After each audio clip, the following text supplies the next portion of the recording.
to another edition of Focus with Tim Thomas. We're glad you've joined us for this very special edition of our program. And we encourage you to let someone know that Focus is on. Call someone and let them know the program is on. We have, as I said, a very special guest in our studio today. And before we start, we're glad to tell you we're coming from Surf KY here in Madisonville, Kentucky. And we're appreciative of their studio, which houses our Focus program, that's been happening for a few years now, so we appreciate that. And we appreciate our sponsors, the city of Madisonville, as well as First United Bank, who make sure that this program is on each week. So thank you to them as well. Speaking of the city of Madisonville, we have with us Miss Summer Crick. She is the Community Development Director for the city of Madisonville. Welcome to Focus. Thank you for having me. We're glad to have you, and an exciting time in the life of our community, because what we're doing is talking about the summer 2017 schedule, activities that's coming up. Before we do that, we want to welcome you into this new position that you now hold for the city of Madisonville. Tell us how you first started, got interested in this, and what led to the position you now hold. Well, I finished my undergrad from Kentucky Wesleyan, and I decided to go get my master's from the University of Evansville in public administration. I had interned in economic development in college and really thought that was interesting, and just the development of any community really fascinated me. So I got my master's in public administration, and then I knew I wanted to come home and use it to impact the community that I love. So I moved back to Madisonville, and I just kept an eye on the city's website, and when a position came available, I applied, and I started as Mayor Jackson's assistant. And then about 6 weeks later, Darren Jordan put in his resignation, and I applied for that position. So I've been in this position now since about the 1st of February, I think, so a few months. Wow, that's wonderful. So 2 to 0 right now. You're just moving right up, and that's really, really great. Thank you. How has it been since you've been in City Hall? I love it. I love the people that I work with. I never realized how hard the people that work at City Hall and for the city in general really work. All of our department heads are great, and we work really well together as a team.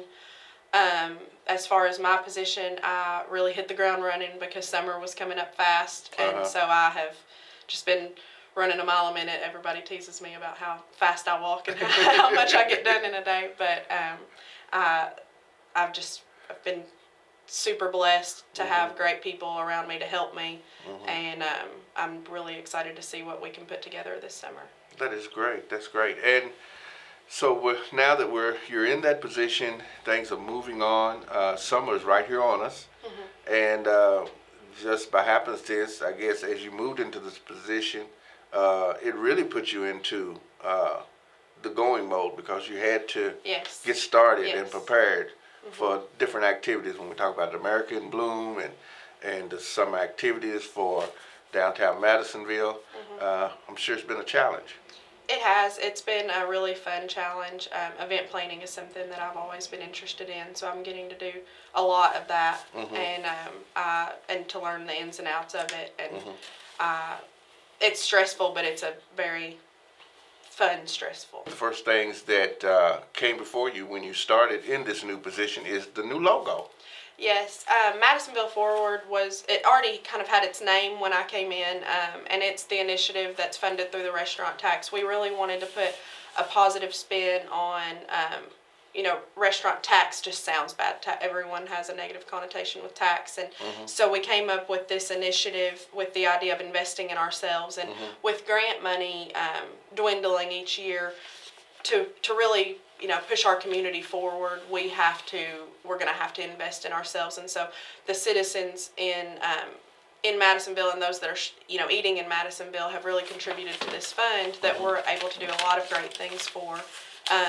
And for those who don't know, 25% of that restaurant tax goes to events that promotes tourism, and then 75% goes to projects that promote tourism.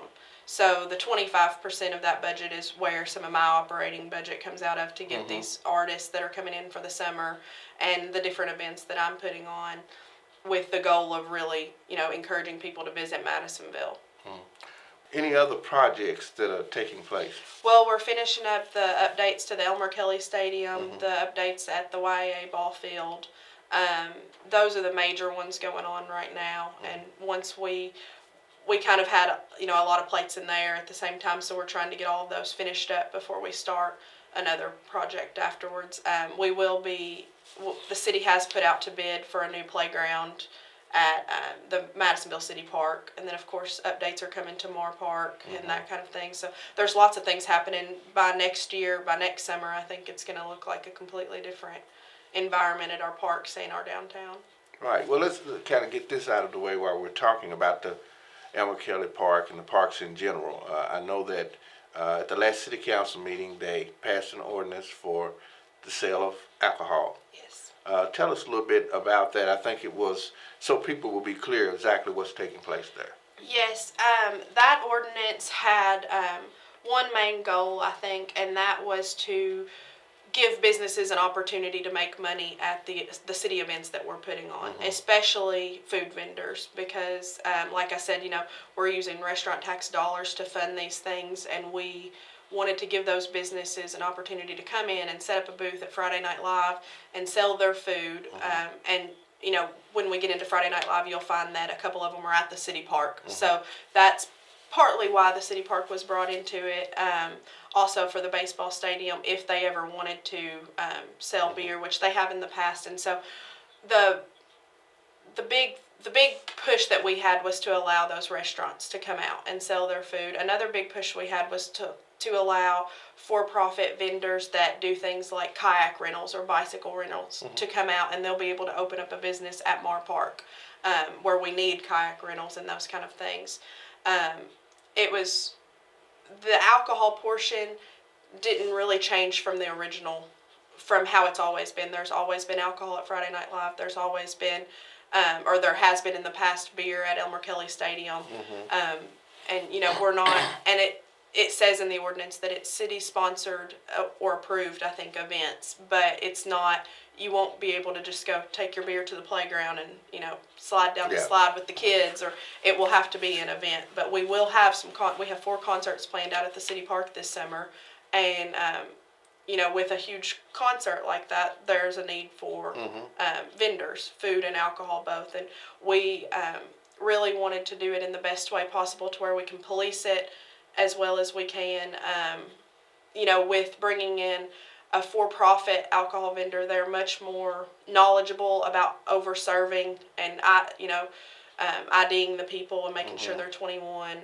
We're going to be taking all the proper precautions, but really that part isn't changing from what it has been in the past. The good thing now is that you'll get to go downtown to a concert, and you won't have to just eat the grilled hamburgers or hot dogs or something that a nonprofit is selling if you don't want to. Those people are still more than welcome to come and set up booths.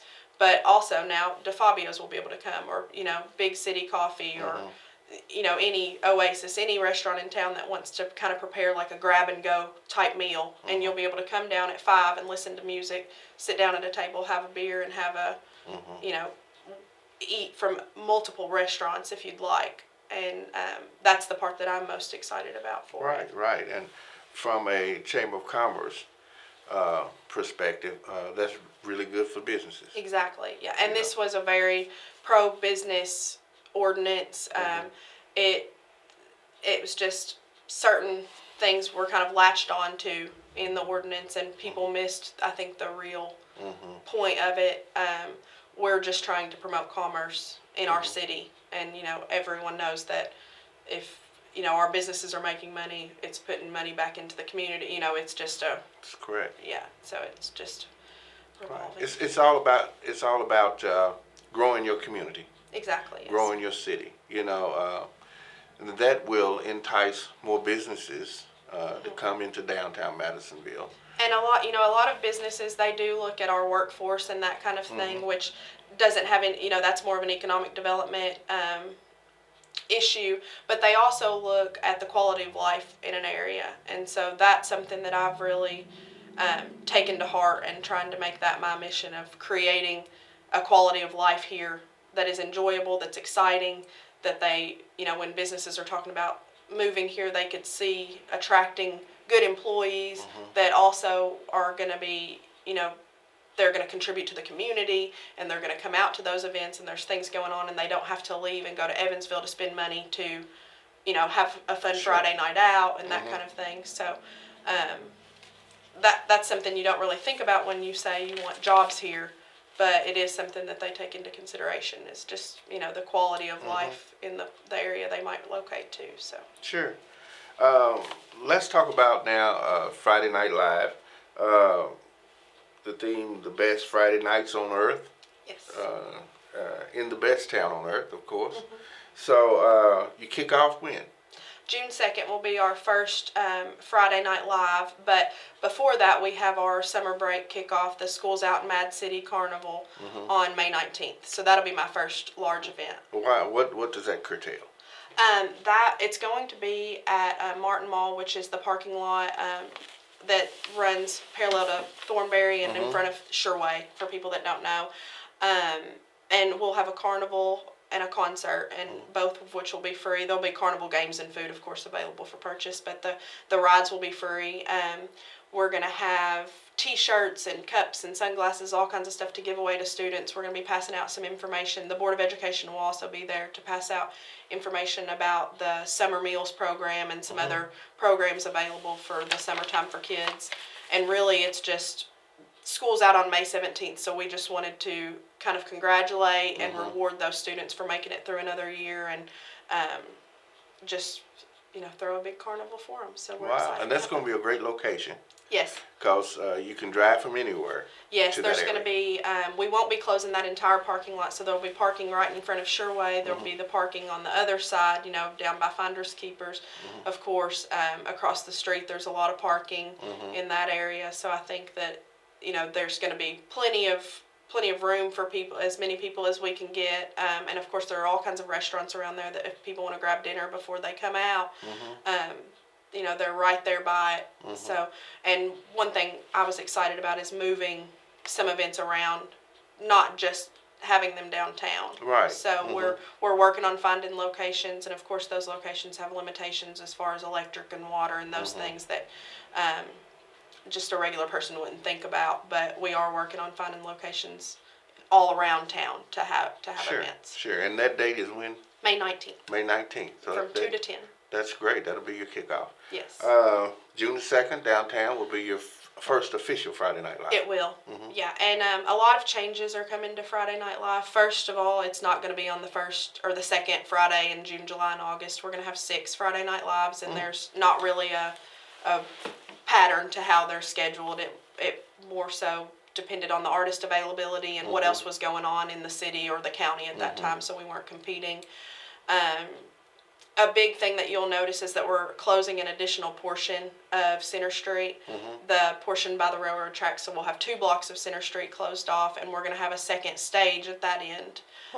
With the first Friday Night Live, June 2nd, we're going to have a band, but the rest of them will have a DJ.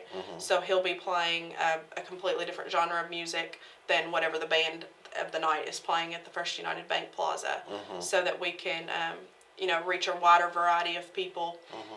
Of course, you're going to see for-profit food vendors there, which I know a lot of the businesses around are really excited to come out and be a part of that event. We'll be going from 5 to 10, and but there are things about Friday Night Live that aren't changing. For instance, on June 2nd, the Big Blue 5K will still be happening just like it always does in June. The Dixie Flyers Motorcycle Show will still be happening on July 14th. So some of those crowd favorites will be staying, but we also are adding a lot of new things to the mix. So. Right. I see here Timmy Dunn, 5 and 7, and the Celebrity All-Star Band. Yes. Timmy Dunn is from Henderson, and he'll be the first act that night from 5 to 7. The Celebrity All-Star Band is the band that came last summer to celebrate summer, and they were really well received, so we definitely wanted to bring them back. So they're really excited to come back. So we'll be kicking off the summer with 2 really great artists, or 2 really great acts. So we're excited about that. If vendors or organizations wanted to get involved into these activities each Friday? How do they go The about vendor that? application is on my portion of the city's website, which is madisonvilleky.us, and then you want to click community development, which is my office, and you can find a vendor application there. We've lowered the vendor application or the vendor booth fees down to $20 per booth. They'll provide their own tent, table, anything like that, but I can provide them a space, and some of them I can even provide power to. We have much more room for vendors this year with closing an extra portion of the street, so I encourage anyone that's interested to at least come out to one, if not all of them. That's great. That's great. June 23rd, you'll be at the city park. We will. We are going to have Ray Lynn with a couple of special guests. We'll have a couple openers for her, but Ray Lynn is from, I think, season 2 of The Voice, and Blake Shelton has kind of picked her up and took her farther, and she just released her first full album, probably 3 or 4 weeks ago now, and it's doing really well on iTunes and all the other platforms, and so she is one of the biggest events we'll have this summer. She's just an up-and-coming country star, and she has a couple of pretty famous singles, Love Triangle and God Made Girls, so we're really excited to have her. A big draw card. Yes. I would think. Yes, we're hoping, and of course she's doing some advertising through her own social media and that kind of thing, so I think that's really going to help promote the tourism and draw people from outside the county to come visit. And I think that's going to be a really, really exciting night for the city. Sure. And I like it how you're switching it around, different areas. Plus, when you go to the city park for this type of act, maybe, you're going to need more room, more space. Exactly, yes. And that was the big goal. It wasn't to go into the city park and put her right by the playground. It was that is one of the venues that the city has that holds more people. Correct. So you'll see the same things you'll see at any other Friday Night Live as far as vendor booths and food and that kind of thing. But it's just a new environment to be in. Special guests that night, Sean Stingley and Andy Brashear. Brasher. Yes. And who Andy are they? is from Owensboro. Sean is actually from Madisonville, and I think he's living in Newburgh now. Sean just released his first single, If This Truck Could Talk, pretty recently on Spotify. Andy Brasher is a very well-known artist in this area that plays a lot of different shows, so they were both really excited to get the chance to open for Raylan. I'm trying to keep all my openers as local as possible so that I can give them an opportunity to say I opened for Raylan, last summer or whatever, so they can add that to their resume, if you will. So I've reached out to all our crowd favorite kind of opening bands and cleared those with the headliners, and they've been really receptive to that, and so I'm excited to give them that opportunity to showcase their talent in front of a much larger crowd than would usually see them. Sure. Wow, that's great. July 14th, you're back downtown. Yes, and that is Chris Knight will be downtown, which most people know that Chris Knight's from around here, and so he was one of the first ones that I reached out to. He hasn't been here in a while. He's been on tour, I believe mostly in Texas, but he, has a huge following around here. We've had a great reception to when we posted that event on the Facebook page. So we'll be really excited to have him down here. He'll have some openers as well that are local, and we'll have the Dixie Flyers motorcycle show that night. And then on the other stage, we're going to have DJ Magic Mike playing. He'll be playing a different kind of music each night. I think he's talked about some decades and that kind of music. So we're really excited for Chris. Sure, and you have some opening acts for. Yes, yes. Heath and Molly will be the first opener, or actually they'll be the second opener, and then Dan Kahn and the Traveling Kind will be the other opener. Okay, August 18th, August the 4th, you're back at the city park. Yes, and that will be Corey Smith. He will be another one of our bigger ones, which is why he's at the city park. He's not as much a radio name as just one of those artists that has a huge following, especially in this area. And people are super excited about him coming, and I can't wait for that concert. I think it's going to be a blast. And then we have some openers for him too, Matt Bell and Josh Merritt, which are both pretty local guys, up and coming, and so they're really excited for that opportunity. Right. In between June and July the 14th, of course, is July 4th Fest. Yes. Right. Yes. Which is always draws thousands of people as well. It does. So the city park is you're really opening it up more to people from all around the region. Yes, and with the addition of the new playground equipment and the foot golf course and the things that we have at the city, it's a really great opportunity to showcase what we have. And so if we get those people over there for that concert, they might look around and say, wow, this is a really great park. I didn't know it had a baseball stadium and a stage and, a pool and all of these things. And so hopefully they'll come back and spend a weekend here or whatever. What are your plans on working with the Fourth Fest? Anything new that you plan to Yes, bring to the... new, we'll be adding Christmas in July on July 1st, which will kick off the whole weekend. We're going to bring the ice skating rink back since it was such a hit in December, and that's kind of where the idea started, was that we wanted to bring it back sometime this summer. And what better way to do it than in July and call it Christmas in July? So we're going to have a Santa 5K that morning, sponsored by the Hopkins County Young Professionals, and then we'll have the ice skating rink. We're going to have some Christmassy inflatables and that kind of thing. We'll of course have a Santa Claus around town, walking around downtown, and we've encouraged local businesses to run Black Saturday type sales and that kind of thing to promote some commerce. And I'm really excited for that. That's the big change for Fourth Fest. Wow, that brings a new swag to the Fourth, I think. Yes, I think so too. And people, I think, would be excited to participate in that. Yes, I hope so. I think it's a way to be kind of silly and quirky and do something different than, of course we're going to have the fireworks show and the bands and all the things we've always had that have, been really well attended, but we wanted to add something kind of fun and silly. Right, right. So we're going into August, around about August 18th? Yes, and August 18th will be the kickoff. It's Friday Night Live on August 18th, but that'll also kick off our solar eclipse weekend. So we're expecting a big crowd that night. We have booked the Conch Republic, which is the Jimmy Buffett tribute band. The whole weekend we're kind of promoting a fun in the sun type theme. So we'll kick off the night with that.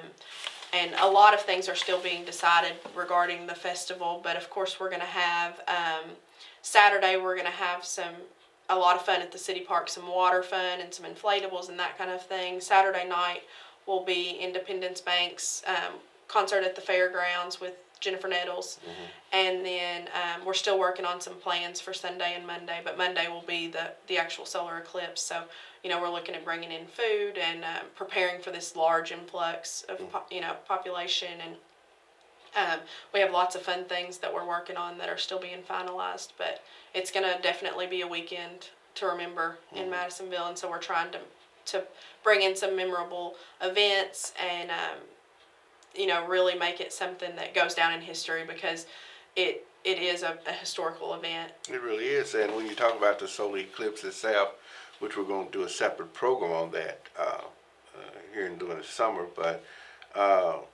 hotels already sold out, pretty well booked out. Yes, they are booked. I think they still have, last I heard, they were about 60% booked, all the hotels around. So if someone's planning on getting a hotel, they need to get it sooner than later. That this is the first total solar eclipse, I believe, in about 100 years. It's I think it is the only one that's ever passed just over the United States. So we have international visitors, and anyone alive today didn't see the last one. So that that's really exciting. And the epicenter of the entire eclipse is in Hopkinsville. So we get to take advantage of being that close to the epicenter. Of course, people are going to, not everyone is going to be able to fit in Hopkinsville, so they're going to go stay at the hotels and eat at the restaurants in the surrounding areas, and so we get to be that surrounding area, and we're really excited about it. Right. So this brings you into a unique position with all of this taking place this year. Yes. How in the world are you juggling, not only in your mind, but just from a natural standpoint, all these activities, and to be able to, pinpoint each one and keep up with what's going? How are you?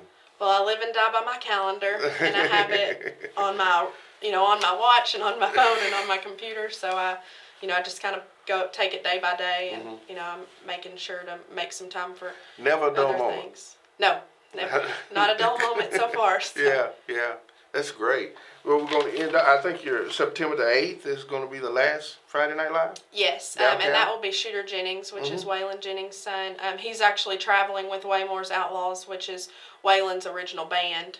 And this will be the last year that they're traveling as a pair with Shooter. So that one is going to be really fun. It's going to kick off kind of the 9/11 Heroes Run that's on that Saturday night.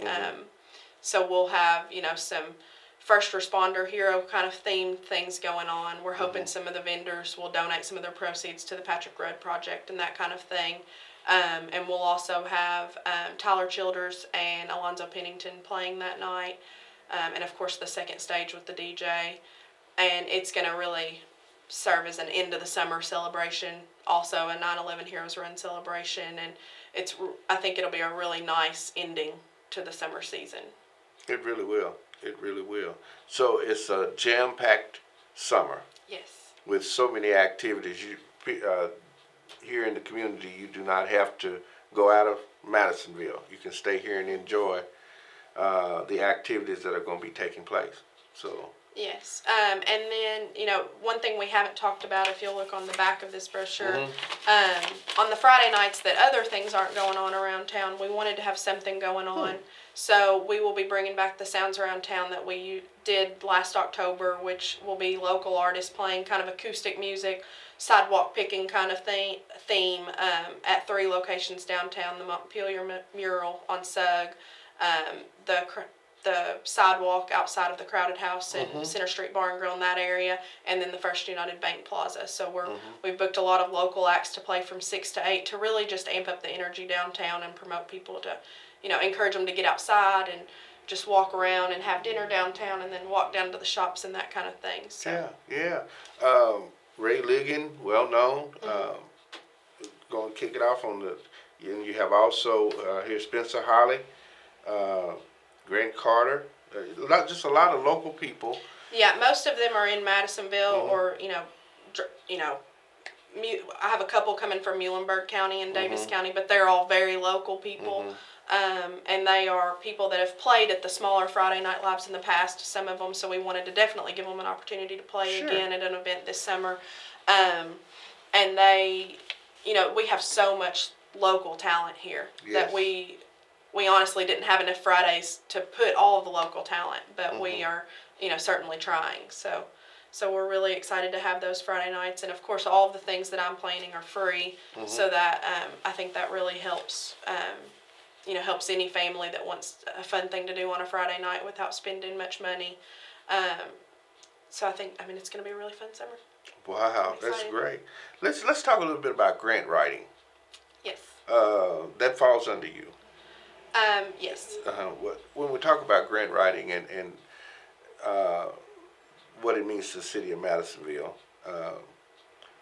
where are you on that as far as doing some grants or anticipating grant writing in the future? Well, we have some grants that are still open, kind of being closed. We have one for the rec trail out at Mar Park and a few others. The different departments kind of find what they want to apply for, and really I'm the person that kind of puts it all together and submits it and is the person of contact. We've also started utilizing PAD, our area development district, because that's what they do. That's what they are great at. And that's actually where I came from, was GRAD, which is the Green River ad, affiliated with PAD. And so I did a lot of that grant writing and that kind of thing. So I know what I'm doing with that, but we also wanted to give PAD an opportunity to step in and, show off and write some grants for us. We've applied for a recycling grant lately, and that's really the only one that we've applied for through my office since I've taken my position. But, when the fall and winter comes around, the event planning side is going to slow down a bit, and so we'll take a look at other grant opportunities that we that we have. But of course, the department heads are looking for those opportunities all the time, and they can come to me and I can help them put it together. That's great. Well, exciting times, as I said, ahead, and the summer 2017 schedule for the city of Madisonville brochures can be picked up where? Yeah, they're at City Hall. I'm actually going to put them on the website today. I've dropped a few off at the Chamber of Commerce and a few other places in town. And if any businesses want me to drop some off, I'm happy to do so. I'm updating it all the time, making more copies, so that anytime I add something new, I want it to be in there too. But it's just really a short and sweet way to have it handy. Yes. But another way people can find what's going on is yesterday there was an article published about the city launching an events calendar on our website. And that's one of the things I wanted to do as soon as I took my position. When I wanted to work for the city, I would Google things going on and try to figure out how to become involved in the community, and there was not one central location for those things. Sure. So we have an events calendar on our website now, and we can advertise any nonprofit, any governmental event, anything like that, so that we have one centralized location for all of those things to be at. And all of my events are on there, as well as different organizations' events. So if anyone wants to put theirs on there, they're welcome to email me, and I'll get it on the website too. Great. Well, I certainly appreciate you being on Focus. We're glad to Thank you for have having you. me. And as I said, a lot of exciting things going to be taking place in the city of Madisonville. And with the upcoming transit kicking off as well, what a great time that'll be. What a good time that is as well, to have transit going through the city as well. So yes, we're very excited for that. There are lots of good things coming, so everybody just stay tuned. Right. We hope you'll come back. Yeah. Update us throughout the year and tell us more about what's going on. I know we're going to be talking a little bit about America in Bloom, so hopefully we'll get a chance to talk again. Sure, I'd love to. Great. Been talking with Ms. Summer Crick, who is the Community Development Director for the city of Madisonville. She's been sharing some of the summer activities that are going to be taking place, and you're going to be seeing at the end of the program a lot of the pictures and of some of the guests that are going to be gracing our community, as well as some of the activities that will be taking place as well, and the different events that will be going on. So we encourage you to be a part of Downtown Madisonville, the Friday Night Live, the July 4th Fest, all the activities, as well as the sounds around town. We encourage you to be a part of that. We hope you'll tune in to our next program. I'm your host, Tim Thomas. By all means, keep sharing the dream.